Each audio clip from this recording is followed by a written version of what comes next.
काफी लोगों को ये सवाल ना एकदम लॉलीपॉप की तरह लगेगा और उन्हें ऐसा महसूस होगा कि इसे चुटकियों में हल कर लेंगे, लेकिन मैं आपको बता दूं ये सवाल जितना ही आसान हमें दिख रहा है उतना ही ज्यादा टेढ़ा है। और मैं आपको इसे दो तरीके से सॉल्व कर कर दिखाऊंगा, दोनों के आंसर अलग अलग आएंगे और आपको पता भी नहीं चलेगा कि दोनों में से कौन से सवाल का आंसर सही है और कौन से का गलत। तो फिर कार्यक्रम शुरू किया जाए। सबसे पहले देखिए यहाँ लिखा है 44 डिवाइडेड बाई 22, 44 में भाग देना है 22 का। सिंपल दे लेते हैं, तो 22 का भाग 44 में करेंगे तो 2 आ जाएगा। क्यों? क्योंकि 22 दूनी 44 होता है। इसी तरीके से तो करेंगे जैसे हम लोग लिखे हैं 44 और 22 से हमें भाग करना है, तो ऐसे ही लिखेंगे 22 का पहाड़ ऐसा पढ़ेंगे 44 से ज्यादा न जाए, 2 बार जाएगा, 22 दूनी 44। तो इस वाली संख्या को लिखते हैं जो यहाँ निकल कर आती है, शेष नहीं लिखेंगे। तो 2 आया है तो हमने यहाँ पर 2 लिख दिया है। अब बाकी जो बचे हमारे पास ये इसको ऐसा का ऐसा ही उतार देंगे। हम एक एक स्टेप में एक एक तरीके से कर लेते हैं क्योंकि आंसर थोड़ा अलग आएगा तो आप कंफ्यूज हो जाओगे, इसलिए मैं बता रहा हूं। ये हिस्सा हमने सॉल्व कर लिया, अब इसकी बारी है। तो 2 का डिवाइड 2 में करेंगे तो हमारे पास 1 मिलेगा और डिवाइडेड बाई बचेगा हमारे पास 2। ठीक है, अब मैं आपको एक और चीज बता देता हूं कि आगे हमें क्या करना है इस सवाल में। डिवीजन सिंबल्स, भाग के चिन्ह। देखिए भाग के कई चिन्ह होते हैं, जैसे पहला ये वाला है डिवीजन, एक ये वाली लाइन है, एक ये वाला है और एक ये वाला। अगर हम इन्हें सवालों में लिखेंगे तो कैसे दिखेंगे? हमें लिखे हुए देखिए ये वाला है जैसे 10 डिवाइडेड बाई 2, या फिर हम इसको भी ऐसे पढ़ेंगे 10 डिवाइडेड बाई 2, हम इसको भी ऐसे पढ़ेंगे 10 डिवाइडेड बाई 2, या फिर इस तरीके से जैसे मैंने आपको भाग कर कर दिखाया। इस तरीके से हम भाग के चिन्हों को लिखते हैं। तो या तो ऐसे लिख लें या फिर ऐसे लिख दें। तो मैं क्या करूंगा इस सवाल में ऐसे लिख दूंगा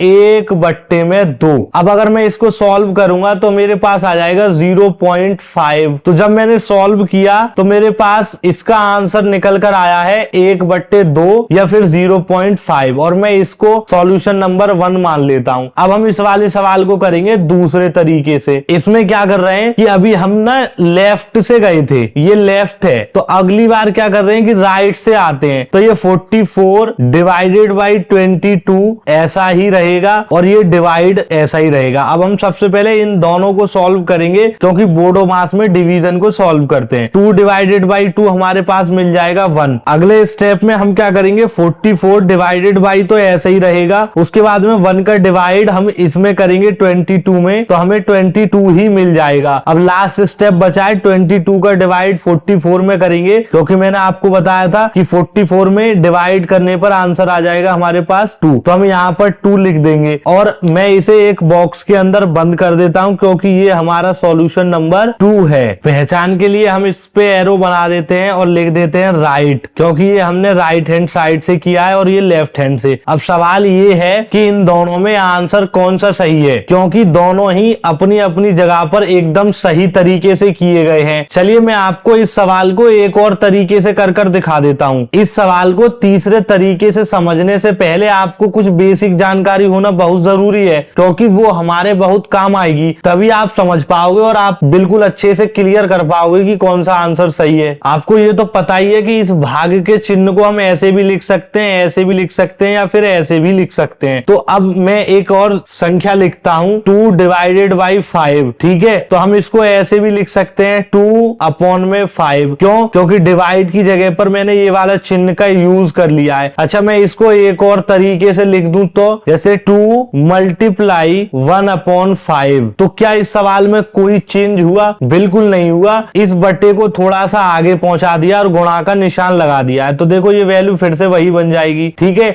अच्छा मैं आपको एक और उदाहरण से समझाता हूं। जैसे मेरे पास लिखा है 3/5 डिवाइडेड बाई 7 अगर हमें मिलता है तो इसका मतलब है कि 3/5 ऐसे ही लिखो और इस डिवाइड की जगह लगाओ मल्टीप्लीकेशन और इस 7 को 1/7 में पहुंचा देंगे, कुछ इस तरीके से। एक और मैं सिखाता हूं, जैसे 5/2 है और डिवाइडेड बाई 8 है, तो इसका मतलब 5/2 तो ऐसा ही रखना है और डिवाइड की जगह पर चेंज करना है मल्टीप्लीकेशन का सिंबल, और जो भी संख्या दे रखी है उसे 1/, में कर देंगे कुछ इस तरीके से। अब गुणा कर लेंगे 5 1 जा 5 और 8 2 जा 16, ये हमारा आंसर हो जाएगा। अब इसी बेसिक कॉन्सेप्ट से हम उस सवाल को करते हैं। देखो सवाल हमारे पास यही है 44 डिवाइडेड बाई 22 डिवाइडेड बाई 2 और डिवाइडेड डिवाइडेड बाई 2। अब सिंपल क्या करेंगे कि 44 तो ऐसे ही लिखेंगे और ये डिवाइडेड बाई 22 को अपॉन में पहुंचा देंगे, क्योंकि ये हमने अभी सीखा है कि चिन्ह को इसमें भी बदल सकते हैं। बाकी उसके बाद लगाएंगे गुणा, क्योंकि ये तो हमने कर लिया। अब बचेगा ये वाला डिवाइड, तो इसकी जगह गुणा लगा दिया और ये जो 2 है इसको 1/2 में कन्वर्ट करेंगे। फिर लगाएंगे गुणा इस डिवाइड की जगह पर और इस 2 को लिखेंगे 1/2। अब काटेंगे, इसको इससे काटेंगे तो 2 मिलेगा और इस 2 से इस 2 को काट देंगे तो 1 मिलेगा। 1 का गुणा 1 में करेंगे, 1 में करेंगे तो 1 ही मिलेगा और यहाँ पर भी 1 बचेगा। 1 का गुणा 2 में करेंगे तो 2 मिलेगा। तो जब हमने इस सवाल को इस तरीके से सॉल्व कर लिया तो हमारे पास आंसर मिला है 1/2। और हमने जब इसको 3 तरीके से किया है तो 2 बार 1/2 आया और 1 बार 2 आया है। तो आंसर कौन सा सही है? तो आंसर सही है हमारा